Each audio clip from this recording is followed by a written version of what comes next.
Anyway, Darren Darker is here. Good morning to you, Darren. Hello, how are you? Okay, good to see you again. And you too, thanks for having me on. Not at all. Darren, you might have known, he's been in before as member of the Chamber of Commerce, I think. I've been for a few different things. In Bray.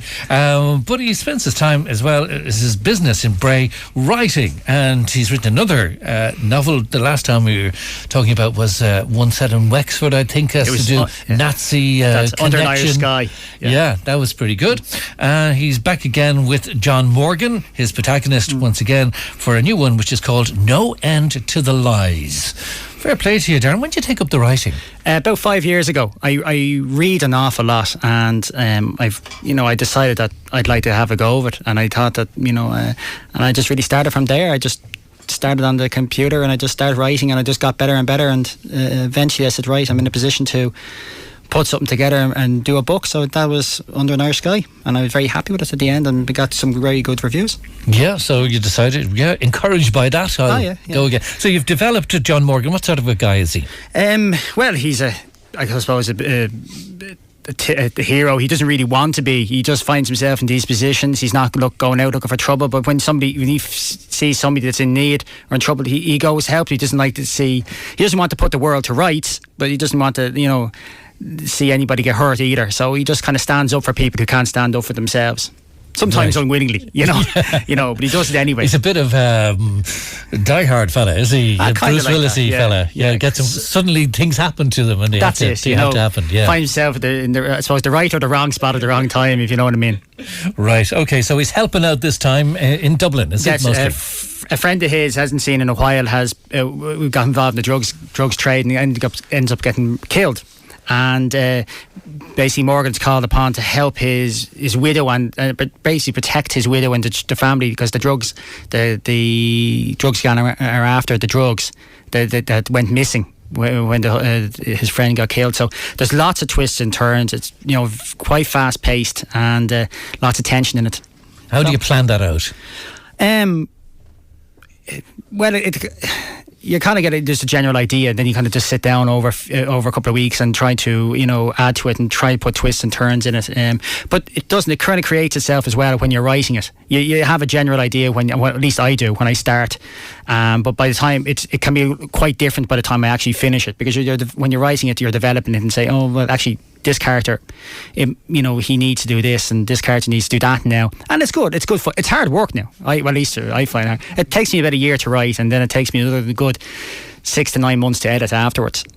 But it keeps me out of trouble. And do you hate leaving bits out? And if you leave a bit out, does it have consequences further along the novel? You have to edit that bit up further. Well, that's when you get people to read it for you. So you forgot something, or you made a mistake with something. So it has to be read by somebody else. You're too close to. I'm too close to it to read it all the time to pick up any mistakes. So it's read by different people to make sure to pick up on that. But it's great fun. It's great fun. And I love having it finished. And I've got a couple of great reviews of people who've read it so far. So here's hoping. Yeah, and did you know much about that sort of underworld? No, not really. No more than anybody else. Listen to the radio and on the news. So I did a good bit of research, and the same with Under an Irish Sky. I just did a good lot of research, and I travelled a few places and took lots of pictures to get myself a better feel for it.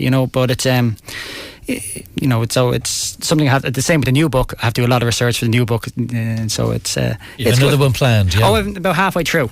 Right. I'm about halfway through the next one, and I wrote the pitch. It's what's called a pitch for the Galway Film Festival for the first book. So I'm trying to get that made into a TV series. So that's been entered into the Galway Film Festival. Yourself, yeah. Along with another story, a female character-driven story. I just thought we went for a completely different change, and so they're both into the Galway Film Festival, and I'm hoping to hear now. Hopefully, I get a chance to go up and actually pitch them properly.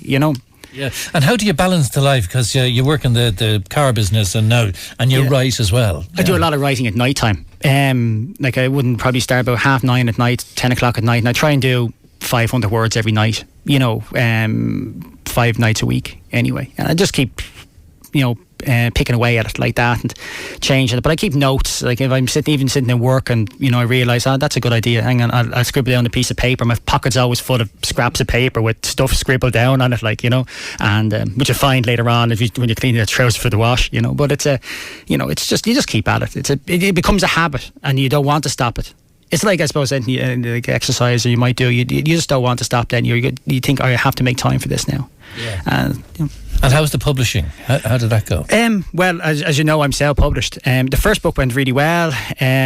This one is I'm more focusing on this one now for the ebooks, and to try and get the sales up for that. But I went around a lot of book clubs. I was going around book clubs and giving telling about my book and telling about the whole process of self-publishing. And I was selling books like that, you know.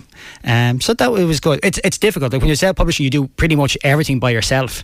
You know, you're doing layouts of covers, you're doing your website, you're getting all the ebooks ready, you're doing all your own publicity and travelling around doing these things, type of thing. So it's tough, but I know I'm going to get there. These are I feel they're good books. They're a great story. He's a good character, and he suits the time that Ireland is in at the moment.